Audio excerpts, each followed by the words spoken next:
गांधी गोडसे एक युद्ध, इस पर आपकी क्या विचारधारा है? या तो चुप रह जाओ। फिर आप जानते क्या हो गांधी जी के बारे में? कुछ नहीं जानते। गांधी जो है वो विलेन थे और गोडसे हीरो है। मेरे ऊपर फतवा जारी कर देंगे। गांधी जी वो ये डिसाइड ही नहीं कर पाए कि वो संत बनना चाहते हैं या पॉलिटिशियन। देश में कोई अदालत थी ऐसी जो गांधी जी को सजा दे सकती? तो उन्होंने क्यों नहीं विभाजन रुकवाया? गांधी मरता है तो मरने दो। मतलब Godse as a main killer नहीं था। जिन्ना कभी मस्जिद नहीं गया, सुअर का मांस खाता था। अब गांधी जी पॉलिटिक्स करते थे और फिर कहते थे मैं संत हूँ। दो चीज़ें एक साथ नहीं चलती। पीके में देखिए आप, शिव को लेकर उन्होंने जो बदतमीजियां दिखाई हैं, पठान वठान ऐसी बाइकआउट होती है तो होने दीजिए, दिखा के देखें, करके देखें ना कि बचने के लिए बताया है। मैं बता रहा हूँ ना। हमारे साथ है दिनेश कपूर, एक फिल्म के मेकर, एक इतिहासकार, एक लेखक और एक ऐसे व्यक्ति जिन्होंने बहुत ही करीब से हर मुद्दों को देखा है, पढ़ा है, इसके साथ साथ लिखा है। तो आपको सबसे पहला सवाल उससे पहले ही पूछ लेती हूँ कि आप जो है फिल्मों में इतना चीज़ें देख चुके हैं, फिल्म के जरिए आपने कई चीज़ों का अनुभव भी किया है और कई चीज़ आपने बहुत बारीकी से देखा है। फिलहाल फिल्म आ रही है गांधी गोडसे एक युद्ध, इस पर आपकी क्या विचारधारा है? युद्ध तो उनकी सोच के लिए है, उनके आपस में कोई युद्ध थोड़ा ना था। गांधी जी महात्मा थे, बहुत बहुत ही बड़े इंसान थे, पूजनीय थे। और बस एक ही प्रॉब्लम थी कि वो ये डिसाइड ही नहीं कर पाए कि वो संत बनना चाहते हैं या पॉलिटिशियन। जहाँ तक एक युद्ध की बात है, गोडसे गांधी जी को अपने पिता तुल्य मानता था। बाप से कैसी लड़ाई? लेकिन फिर ये भी प्रश्न उठता है, अगर वो बाप की तरह मानता था तो फिर इस बात पर कोई चर्चा ही नहीं होने दी। मैं ये नहीं कह रहा हूँ कि, मैं ये तो बिल्कुल ही नहीं कह रहा हूँ कि गोडसे ने हर के कोई अच्छा काम किया। बिल्कुल गलत किया। वो तो खून बहता हुआ भी नहीं देख सकता था। कोई निर्मम हत्यारा, पेशेवर हत्यारा तो था नहीं। उसने आज तक किसी का भी वध नहीं किया था, मुसलमानों का हो चाहे हिंदुओं का हो।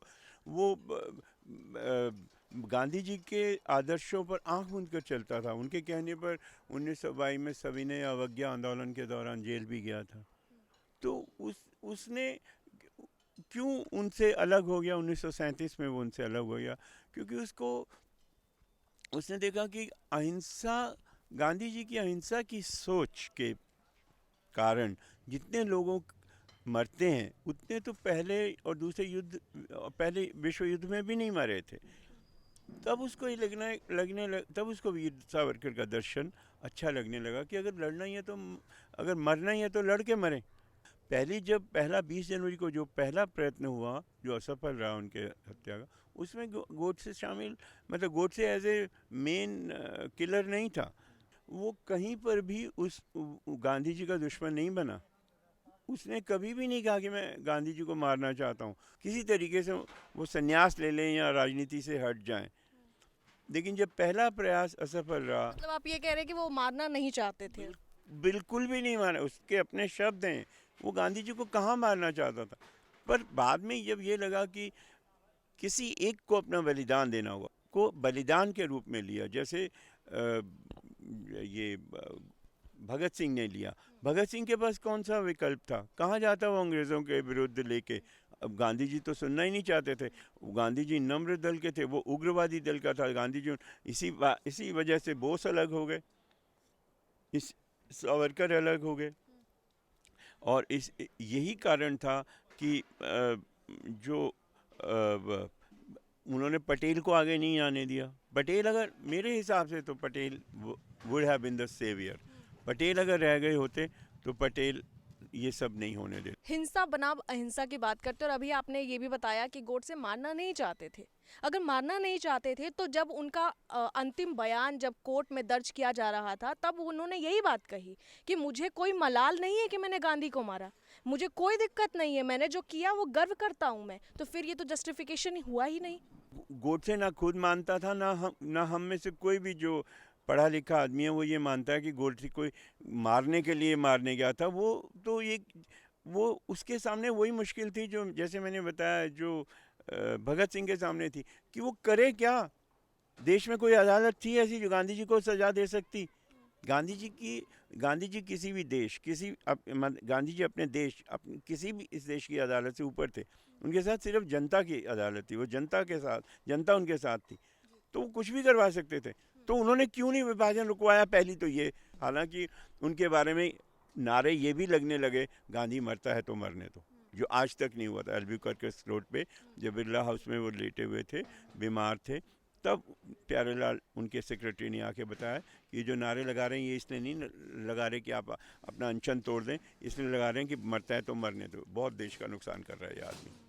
तो फिर अच्छा, सवाल ये है कि जैसा कि ये भी अभी आपने जिक्र किया कि कहा गया कि गांधी मरता है तो मरने दे, तो जिस शख्स को, जिस महापुरुष को महापुरुष से संबोधित किया जाता है, महात्मा से संबोधित किया जाता है, बापू कहा जाता है, और राष्ट्रपिता महात्मा गांधी कहा जाता है, तो ये कुल मिलाकर ये है कि सर्वोपरि व्यक्ति जब इतने नाम से संबोधित किया गया है तो कुछ ना कुछ तो बात होगी सर।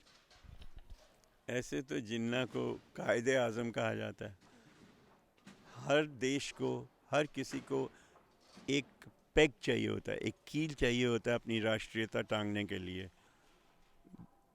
जिन्ना जैसा गैर मुस्लिम, कोई गैर मुस्लिम भी नहीं था जो एक मुस्लिम देश का डिक्टेटर बना।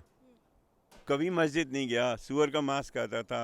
इसी तरह गांधी जी तो जब तक प्रिटोरिया में वो उस स्टेशन पर फेंके नहीं गए थे ट्रेन के नीचे, तब तक उनको ये बड़ा, उनको वो टोटली अनसक्सेसफुल थे। ये उन्होंने अपनी किताब में भी लिखा है। उनकी एक ही क्वालिफिकेशन ये थी, सबसे बड़ा सेविंग ग्रेस थी कि उनके पिता काठियावाड़ रियासत के दीवान थे, पैसों की कमी नहीं थी। साउथ अफ्रीका भेज दिया बच्चे को किसी दोस्त का केस लड़ने, वहाँ कुछ महीने रहना था, 25 साल रहे। वहाँ गांधी जी को अपना ग्रूव मिला।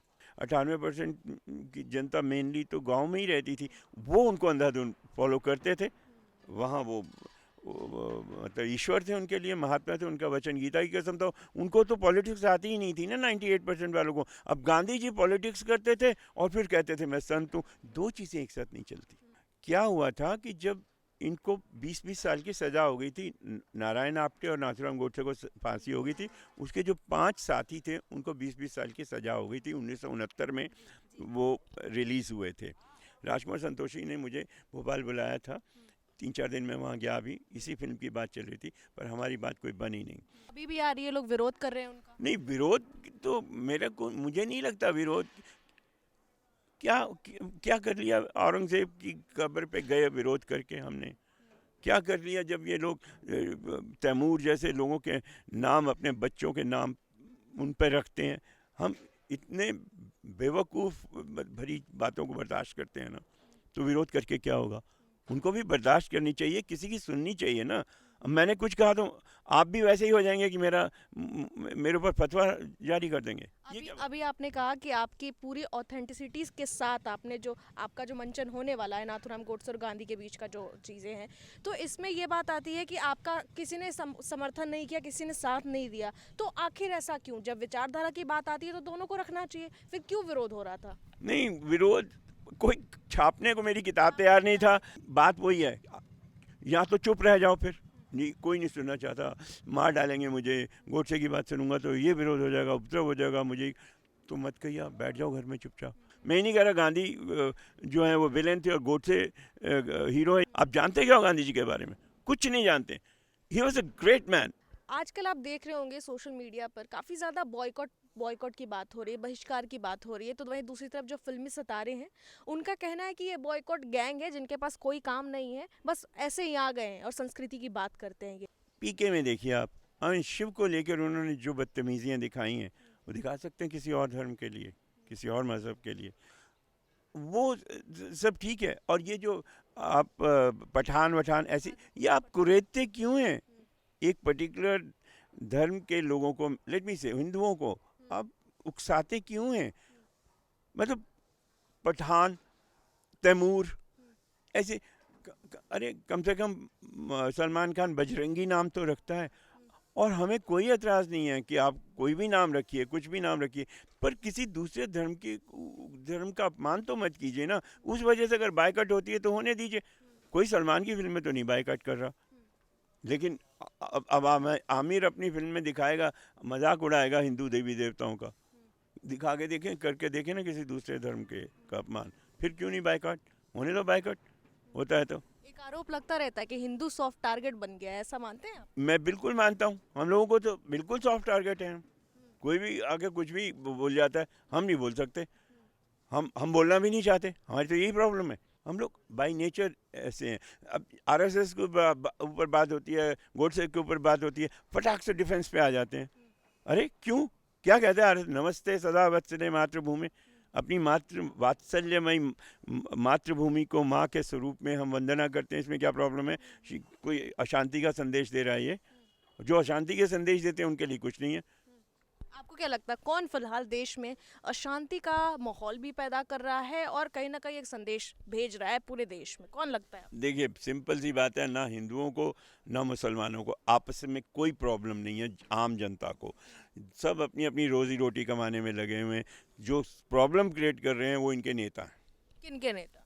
हिंदुओं के भी और मुसलमानों के भी। मतलब आप मानते हैं कि हिंदू और मुस्लिम ये दोनों नेतागण जो हैं ये आपस में बंटवारा कर रहे हैं, लोगों में आपसी दुश्मनी का रूप ले रहे हैं? दुश्मनी में मत तो मैं नहीं कहूँगा, पर ये उनको बढ़ने नहीं दे रहे हैं। आप बताइए, मदरसों के ऊपर बात, आप मुस्लिम यूथ को आगे नहीं बढ़ने देना चाहते।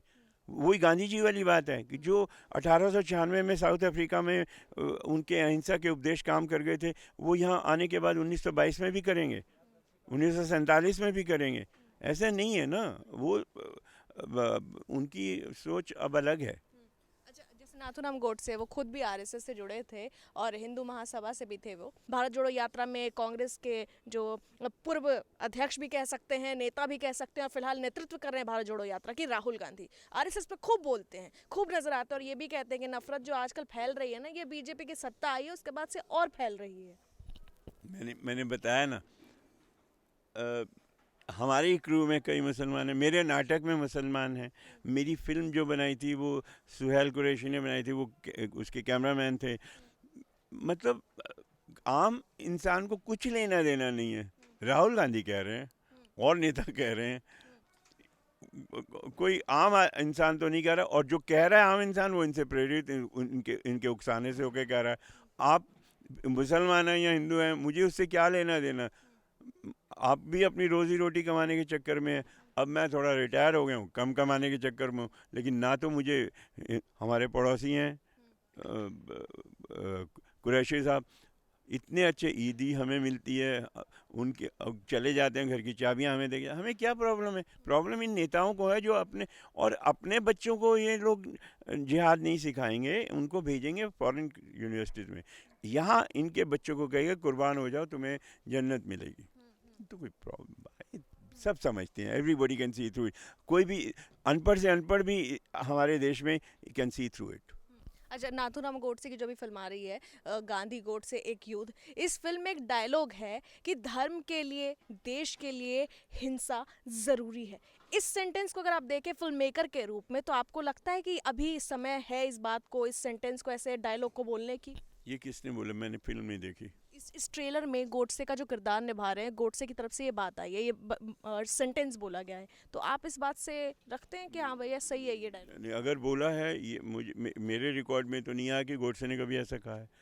इस फिल्म में, हालांकि इस फिल्म को एक काल्पनिक बताया गया है, ये भी वो तो बचने के लिए बताया है, मैं बता रहा हूँ ना। पता, अगर वो साफ कह देंगे, पता नहीं कौन कौन से धर्म के ठेकेदार खड़े हो जाएंगे, तो वो सब बचने के लिए कहना है कि कल्पना है। लिखते ही है कल्पना से भी, कल को कोई उठ के कुछ कह देगा तो कहने को तो होगा ना भाई ये कल्पना है।